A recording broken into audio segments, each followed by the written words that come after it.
Պարոն Դանիելյան,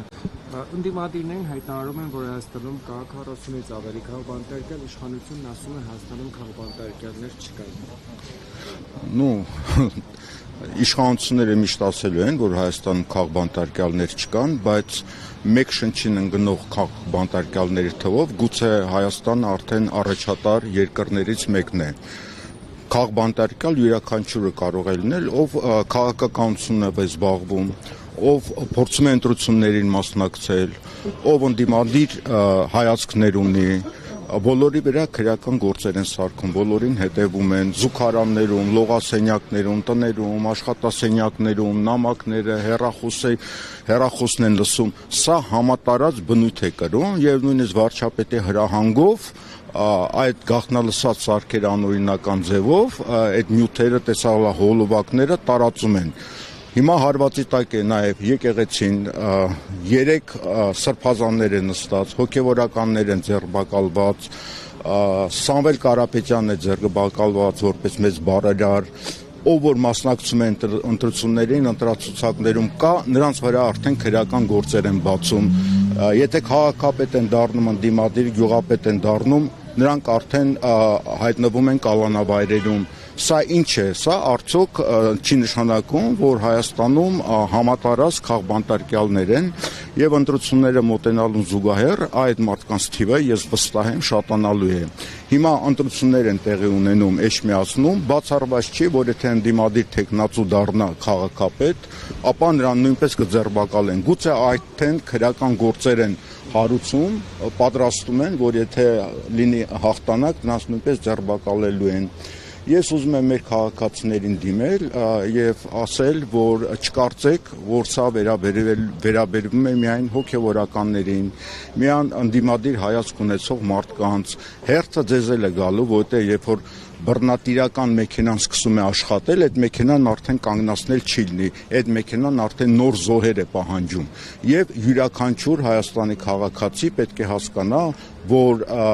2026 թվականի ընտրություններից հետո իրենք յուրաքանչյուրը լինելու են թիրախում են լինելու գործարարները, որոնք փորձելու են ինքնուրույն լինել, չմուծվել իշխանությանը կամ գործող վարչապետի փաստացի կնոջ հիմնադրամներին, այսինքն սա բոլորին է վերաբերվում եւ բոլորը պետք է զգոն լինեն եւ հասկանան, որ իրենց է կախված նաեւ կանգնեցնելու այս բռնատիրական մեքենան։ Աննա Վարդապետյանի կառույցից ո՞րն է գլխավոր պահանջը։ Եվ ոստիկանությունը, եւ դատախազությունը, եւ մյուս իրավապահ մարմինները իրենք քաղաքական գործունեությամբ են զբաղված։ Տեսեք, դեռևս 2018 թվականին արդեն այդ բռնատիրության մեքենան սկսեց աշխատել։ Չտեսնված բան է աշխարհում, երբ որ վարչապետը ասում է, կոչ է անում, որպեսզի շրջափակել դատարանները, շրջափակում են, դատավորներին ծեծում են, որից հետո ասում են պետք է դատարանները այն վճիռները կայացնեն, որը ժողովուրդն է պահանջում։ Ասենք մի քանի տասնյակ մարդ շրջափակում են դատարանները եւ դատարանները ժողովրդի պահանջը պետք է կատարեն։ Սա բռնատիրություն չէ, իհարկե բռնատիրություն է։ Երբ որ սահմանադրական դատարանի կազմն են անօրինական ձևով փոխում, երբ որ վարչապետը ասում էր այսինչ մարդկանց ասֆալտին պարկացրեք 2 ժամից հետո սոցցանցերում լուսանկարները դրվեն եւ իրավապահ համակարգը սա իրականացնում էր։ Այ 2018 թվականից սկսած մենք քայլերով եկել ենք արդեն իսկական բռնատիրական համակարգի ենք հասել։ Պարոն Դանիելյան, ինչի է եվրոպական կառույցները, մարդու իրավունքների դրոշակակիր կառույցները ինչու են լռում։ Նախորդ իշխանությունների ժամանակ, եթե մի կատվի կողքով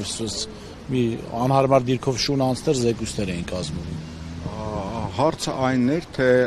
զոհերը ովքեր են։ Փաստորեն սա քաղաքական համակարգ է եւ ժողովրդավարությունը քաղաքական գաղափարախոսություն է։ Եթե քո մարդկանց են ձերբակալում անօրինական ձևով, քո աշխարհաքաղաքական շահերը ներկայացնողները, ապա բնականաբար աղմուկ է բարձրացվում։ Եթե հակառակորդները ճակերտներով ոչ քո ռեժիմը ներկայացնող նրանց դեմ պայքարողներին են ձերբակալում, բնականաբար լռություն է տիրում։ Հիմա Հայաստանում հալածվում է եկեղեցին։ Միացյալ Նահանգներում մի նախագահ է եկել, որը հայտարարում ասում է, գիտեք ինչ, Նիգերիայում քրիստոնյաներին բան են անում, բռնաճնշումներ են անում, մենք պետքա քրիստոնյա համայնքը փրկենք։ Բայց Հայաստանում, որ 1700 տարվա եկեղեցի են բռնաճնշման ենթարկվում, եկեղեցիներ են բռնագրավում, ոստիկաններով շրջափակած, այդ լռում է, այդ ժողովրդավարական կոչվող աշխարհը լռում է։ Սա ակնհայտ է, որ ժողովրդավարությունը դա քաղաքական գաղափարախոսություն է աշխարհաքաղաքական ազդեցություն տարածելու համար։ Հիմա լուծումը ինչպեսին է, ինչ լուծում է տեսնում։ Այս հարցում ստեղծված իրավիճակի Լուծումը միակն է։ Մենք ոչ մի տեղից որևէ օգնություն չեն կարող ստանալ եւ սխալ է մտածել, որ որևէ երկրից մեզ կարող են գալ։ Երբ որ խոսում ենք այն մասին, որ Հայաստան ինքնիշխան սովերեն երկիր է, սովերենություն նշանակում է, որ իշխանությունը պատկանում է ժողովրդին։ Եվ եթե Հայաստանի քաղաքացիները իրենց իրավունքները չկարողանան պաշտպանել, մեզ ոչ ոք չի կարող օգնել։ Հայաստանի քաղաքացիները պետք է հասկանան, որ պետություն դա նշանակում է օրենք, դա նշանակում է իրավունք, եւ եթե մենք ուզում ենք ունենալ պետություն, չկորցնել այդ պետությունը, լինել ինքնիշխան, ապա Հայաստանի յուրաքանչյուր քաղաքացի պետք է հասկանա ինքնիշխանությունը սկսվում է օրինականությունից եւ այս բռնաճնշումները, անօրինականությունները, որոնք տեղի են ունենում, դա հարվածում է առաջերտին մեր ինքնիշխանությունը։ Լուծումը որն է? Լուծումը հայ ժողովրդի մտածողությունն է, հայ ժողովրդի կամքն է, հայ ժողովրդի գիտակցությունն է։ Եվ ես հույս ունեմ, որ այս ամենը տեսնելով Հայաստանի քաղաքացիները կկարողանան անել ճիշտ եզրակացություն։ Հարգելի հետևորդներ, մենք զրուցում էինք Մայր Հայաստան կուսակցության անդամ Ստեփան Դանելյանի հետ, ինչպես գիտեք,